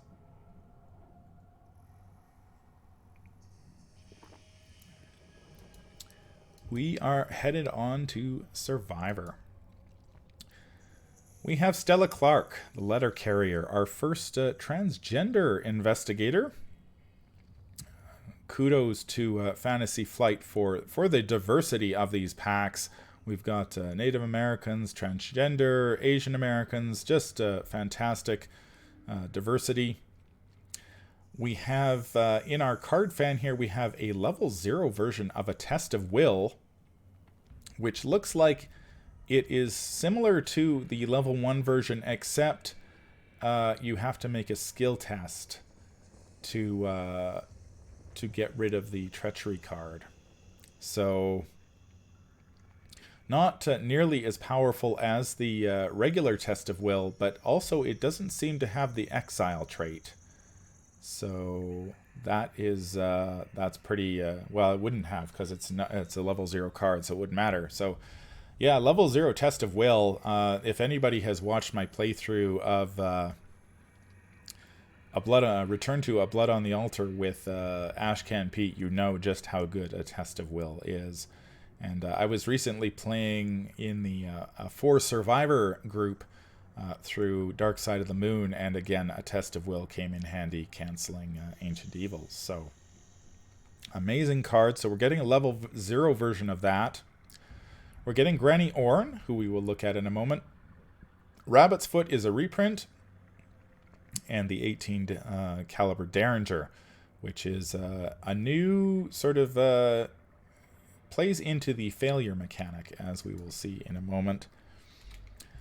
Stella Clark will have a 30-card deck. Survivor 0 to 5, Neutral 0 to 5. She has a slightly different signature cards, she gets 3 copies of Neither Rain Nor Snow, which we don't know what those do, and her signature weakness, Called by the Mists. She does not have a 5, unlike the other investigators in this in these packs.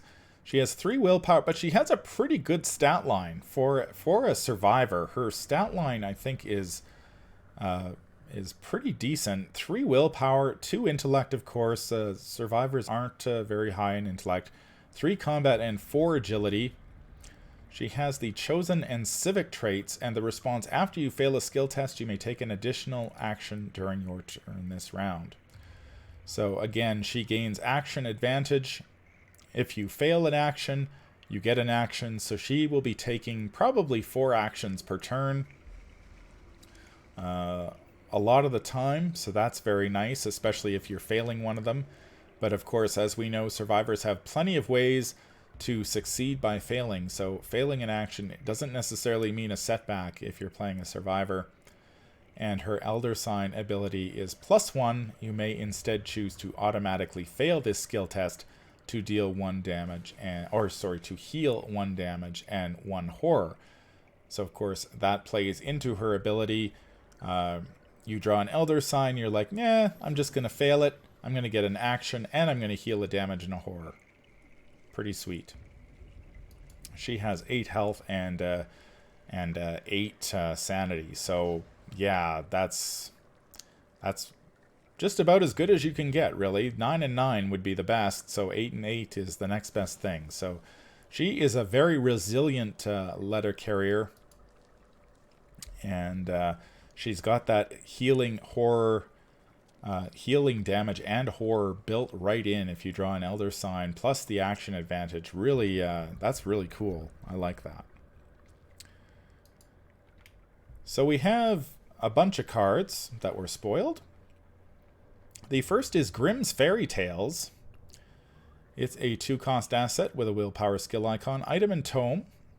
Uses 4 secrets and takes up a hand slot. Response: after an investigator at your location fails a skill test by 2 or more, exhaust Grimm's Fairy Tales and spend 1 secret, heal 1 horror from that investigator. So the survivors have been using Cherished Keepsake to soak horror, and now they get a little bit of healing horror. I believe healing also works with Carolyn Fern, so Carolyn may be interested in Grimm's Fairy Tales as well. I'll have to ask the innkeeper, Vase Odin, about that. He's the Carolyn fan. See what he thinks of this card. So, fails a test by 2 or more. That might be a little trickier, but there are cards in this pack that help do that. I think failing by 2 or more is new. I mean, we see a lot of cards that succeed by 2 or more, but failing by 2 or more is new. We also have, and it's a tome, but of course, I mean, Daisy could use it if she played it with Versatile, but I don't think that's going to happen all that often. We have Grit Your Teeth, 1-cost event with a wild skill icon and a spirit trait. Fast, play after you fail a skill test. You get +1 to each of your skills for the remainder of the round. So that is a very nice, plays into the whole, if you play this, play a Take Heart, you fail, you get 2 cards and 2 resources. You drop Grit Your Teeth after that, you're getting +1 to all of your skills. So Stella here goes up to a 4-3-4-5. With 1 Grit Your Teeth, which is pretty good. There's if you've got the resources, you could play 2, so you could get +2 to your skills for the remainder of the turn. That's pretty sweet. And so if she fails 1 skill test around, she could boost herself up pretty high for the remaining skill tests. We also have the 18 caliber Derringer, 2-cost asset with 2 willpower skill 2 experience points, combat and agility skill icon, item, weapon, firearm, and illicit traits. Uses 3 ammo, spend 1 ammo, fight. You get +2 combat and deal +1 damage for the attack. I already like that. And if you fail, you get an ammo back. How sweet is that? So you shoot. It's like, oh, I missed. So I get the ammo back. And then, as a bonus, the next time you trigger the ability this round, you get an additional +1 attack. +1 combat for this attack. That is so good. I love that. It's like, okay, so I shoot you, I draw the auto-fail token, I get my ammo back, and then my next shot at you is at +3 and +1 damage. That is very nice. I think a lot of, yeah, I really like that. Especially considering, like, if you're playing what do survivors have access to in terms of ammo? I don't think they have all that many options, to be honest. I know somebody like William can take he can take extra ammunition, but I don't think the survivors have a lot of other options. Just going to do a quick search here, see if I'm remembering correctly. Yeah, the only card that comes up is Old Hunting Rifle. So they don't have a lot of ways to reload, so having a gun that reloads itself if you happen to miss is very nice indeed.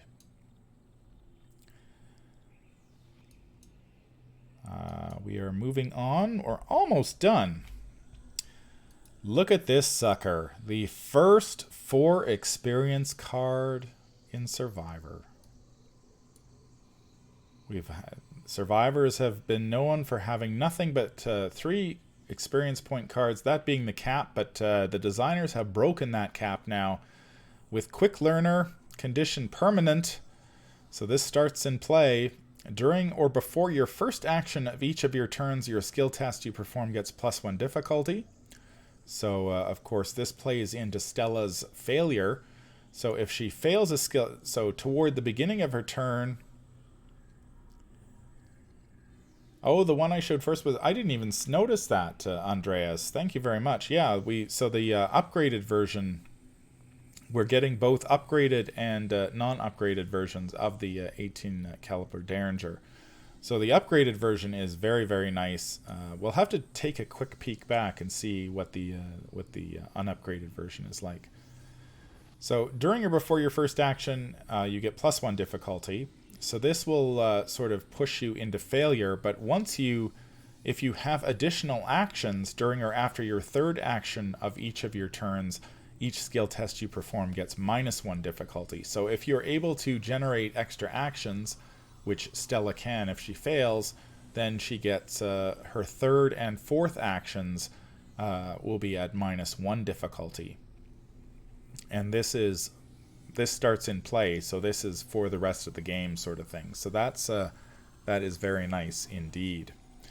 I'm trying to think of who else could use this card. Wendy could generate extra actions with the rogue cards. I don't think Preston can take it. Hi, Hero Logic. Welcome to the stream. Glad you could make it. Who else can play extra actions? I think it's only Wendy and...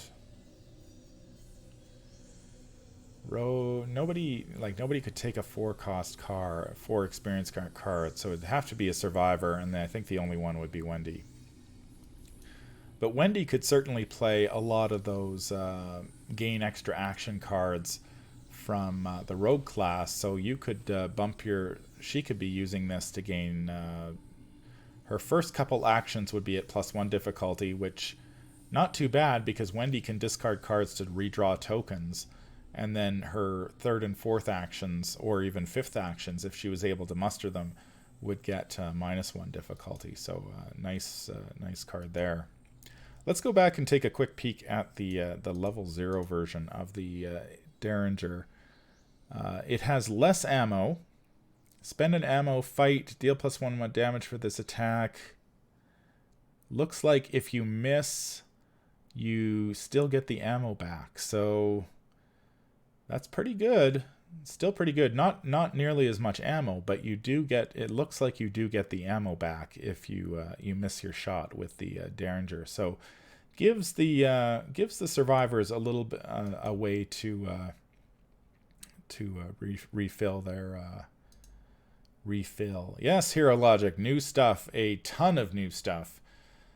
So many new cards. Man, I've never this is unprecedented in the Arkham Horror LCG. I mean, we're used to getting like 4 spoilers during a Mythos pack, but this I can't even. There's like a dozen, 2 dozen cards here that we're looking at. So quick learner, very nice if you're playing into that fail to achieve archetype, and even better if you can generate additional actions like Stella can. Oh, we do get to see the regular 18 Derringer here. So it is you get +2 fight and +1 damage, and if you fail, you get the +1 ammo on the 18 Derringer. So very nice. The other level 0 card is Old Key Ring, 1 cost asset with 1 intellect skill. Uses 2 keys, so that's new. If there are no keys on Old Key Ring, discard it. Investigate your location, gets -2 shroud for this investigation. If you succeed, remove 1 key from the Old Key Ring. So so sort of it's like a flashlight. Just check the differences here between this and the flashlight. Flashlight. Oops.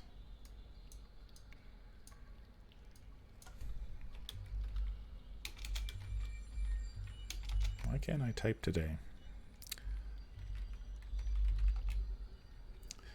So it's cheaper than a flashlight by 1 resource. It has 1 less key than the flashlight. And your location gets -2 shroud. So, but the nice thing is, I mean, you've got the Old Key Ring. With the flashlight, if you fail, you lose your supply. So you're down a supply and you gain nothing. At least with the Old Key Ring, if you succeed, you only remove a key if you succeed. So this is a pretty nice alternative to flashlight for survivors. It's cheaper.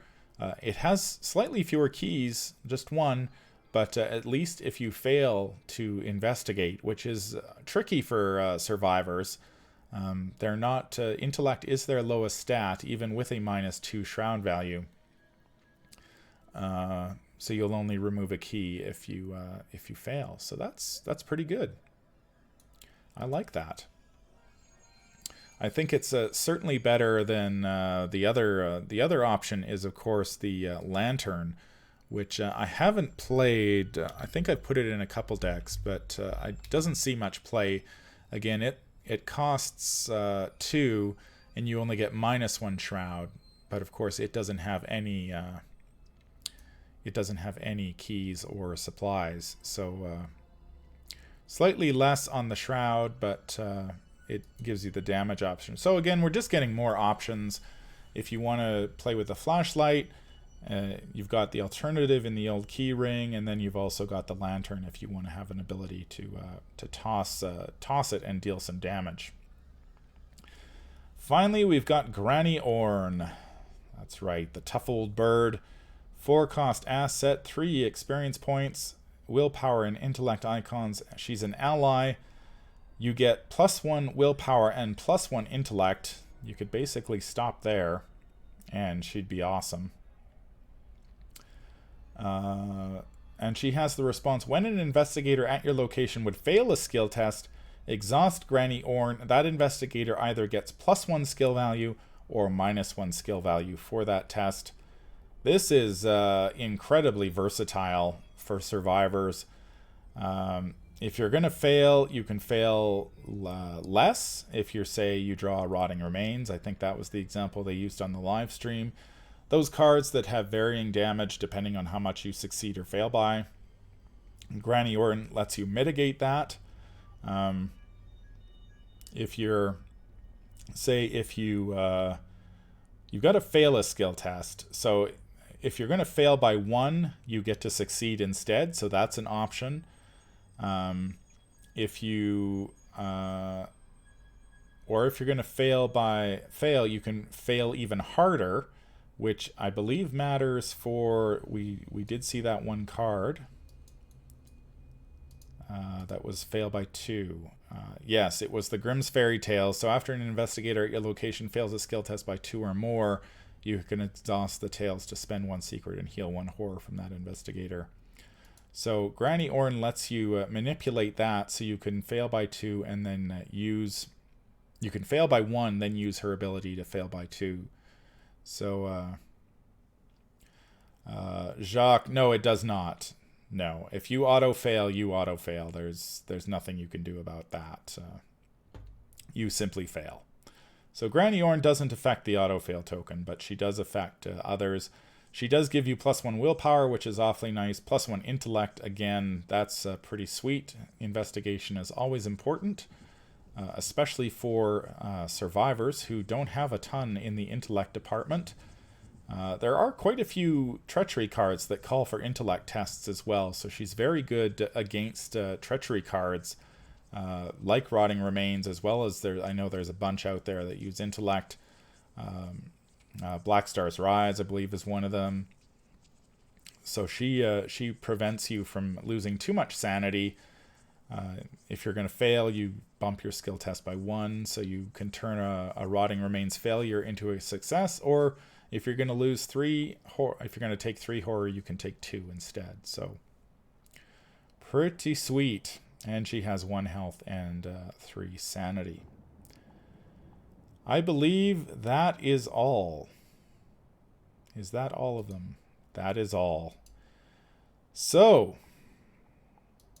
that is the Investigator decks, the Investigator starter decks that will be coming out. As I mentioned at the top of the stream, we have FFG is delaying their new releases due to the coronavirus. So Weaver of the Cosmos, the last Mythos pack from the Dream Eater cycle, will be coming out not until May, at least. Hopefully it won't be delayed too long, but I mean, as you're all well aware, the situation is changing by the hour, it seems. I work in the newspaper business, so it is very difficult sometimes to keep track of what is happening with this virus.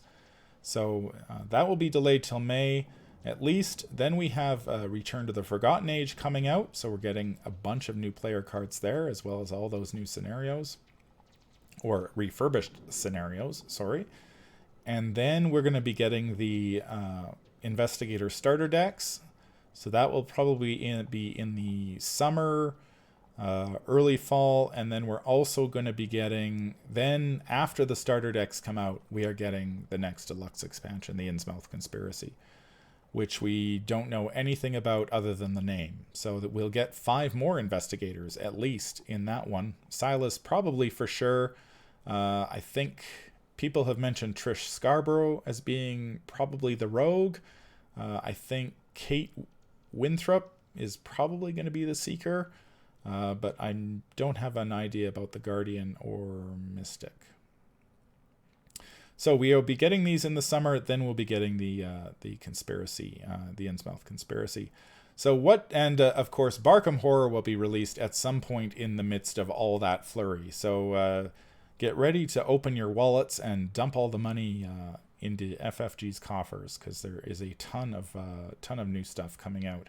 So what do you all think of these new starter decks? I think they are, man, the Investigators seem really powerful. I mean, any Investigator with a 5 in its main stat is good. All of these guys and gals seem very powerful. The player cards in them seem tailor-made to these Investigators, but also useful in a whole bunch of different Investigator decks.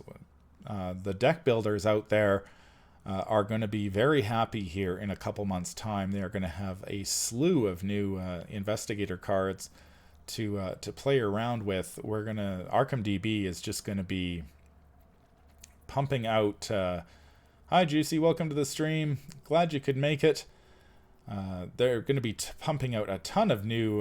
there's going to be a ton of new deck ideas floating around out there. It's a great product for new players. The decks seem...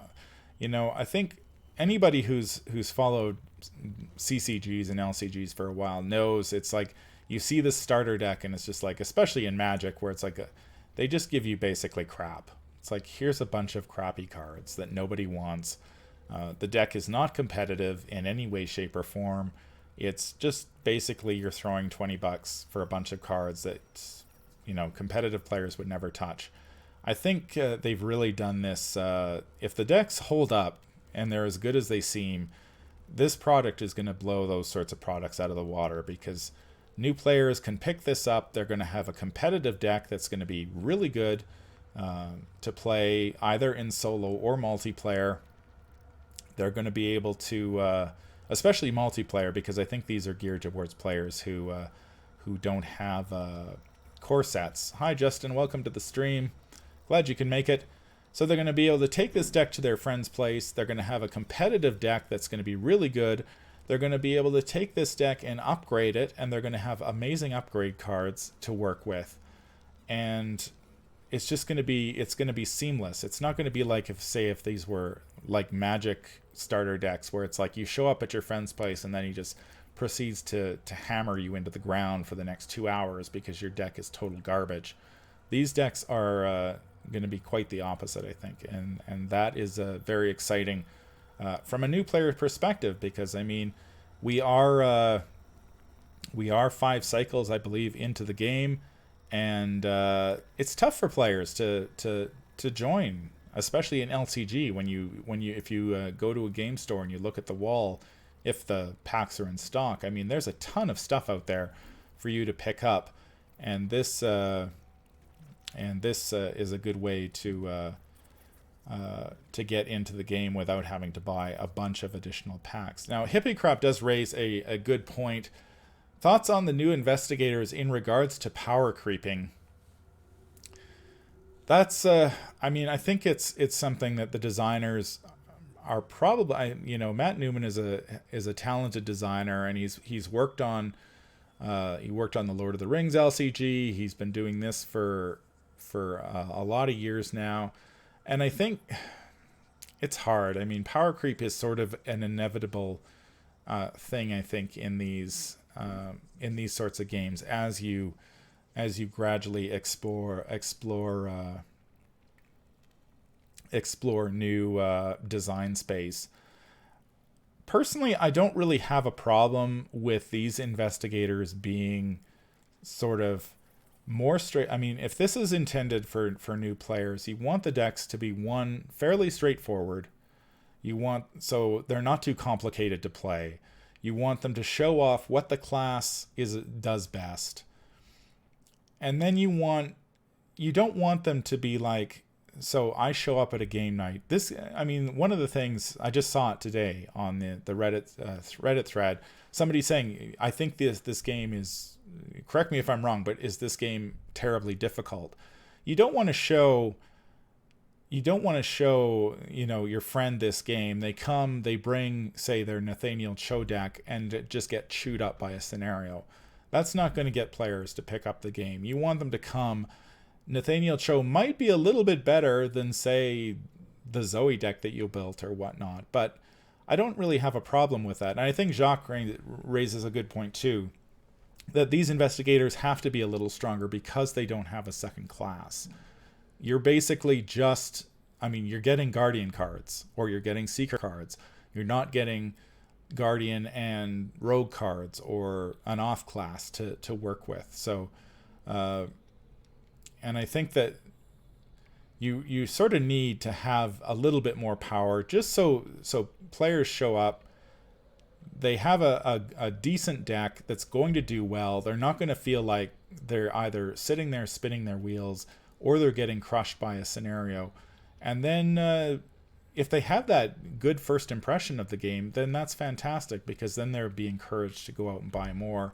And I think it was Jeremy Zvern on the stream mentioned as well, like these are great for decks for for people who don't want a deck build, and there's a lot of them out there, and I'd probably throw myself in that category. I play a ton of Arkham Horror LCG, but if you notice my streams, I usually play decks that other people have built, because between playing and content creation and whatnot, I don't really have a lot of time to sit down and sort of dig into the nitty-gritty of an investigator. And so having something like these decks really appeals to me, because it's just like, okay, I've got a Nathaniel deck, I've got my Winifred deck, I can just sit down and play. I don't have to think too hard about trying to maximize the strategy or whatnot. I can just sit down and play. And I think that's especially if you're new and you're not familiar with all of the resources that are out there in the community for if you're looking for decks. I mean, ArkhamDB is a fantastic resource, and there are a ton of fantastic decks out there. But if you're new to the community, you may not know that exists. And so being able to pick up a strong deck and play, I think, is a huge bonus. And the fact that, I mean, a lot of these, while they are very good for new players, there's also a lot of stuff in there for the deck builders. They're getting a ton of new cards here, and so people with starts with the name and Black Horror, I believe, and all those guys out there who are building decks are going to have so much material to work with here that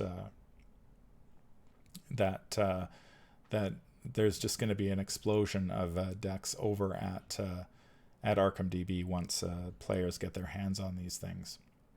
So overall, I'm extremely happy with this product. I wasn't entirely sure what they were going to do when I saw that they were announcing a new product. I thought maybe they would go the Lord of the Rings route and might be offering separate encounter sets that you could mix and match to create easier or more difficult scenarios. They could have just gone the player card route that they've done in all the other LCGs. Here's a box of player cards for the Guardians. Here's a box of player cards for the Seekers, etc., etc., and release those sort of once every 3 months. But I think this is basically, we're getting a box of player cards, but a box of player cards that you can actually play. And I think that is there's a lot of value in that. So speaking of playing, we will be playing Winifred on Friday, so I hope that you will tune in for that. I am really looking forward to taking her for a spin.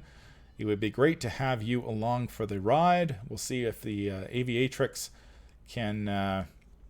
we'll see how she does. Not sure whether it's going to be a level 0 deck, or I might throw a few experience points in there. The succeed by 2 mechanic is kind of iffy at level 0, so I may throw some experience points in there just to pad it out a bit and make it a little bit easier. But turns out, I was late this morning because not only was Fantasy Flight Games website down, but it looks like ArkhamDB wasn't showing me decks either. So I was what a frustrating morning. But so we're going to play Winifred on Friday. We'll see how she does. I hope that everyone will tune in for that. Anybody have any final thoughts before we sign off here? And it's gonna be this is exciting. Gets me excited about playing again. I've been waiting for Harvey Walters for a long time, although Seekers are kind of not the class I tend to play a lot. But thank you very much, Hippie Crap.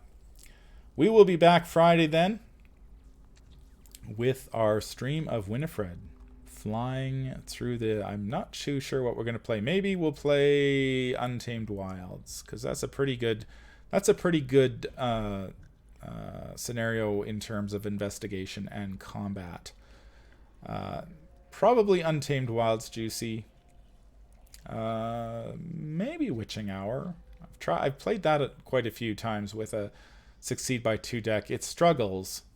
I was playing it with the Jenny Barnes Succeed by 2 deck, and it wasn't fantastic. But maybe Winifred's better. Her special ability might put it over the top.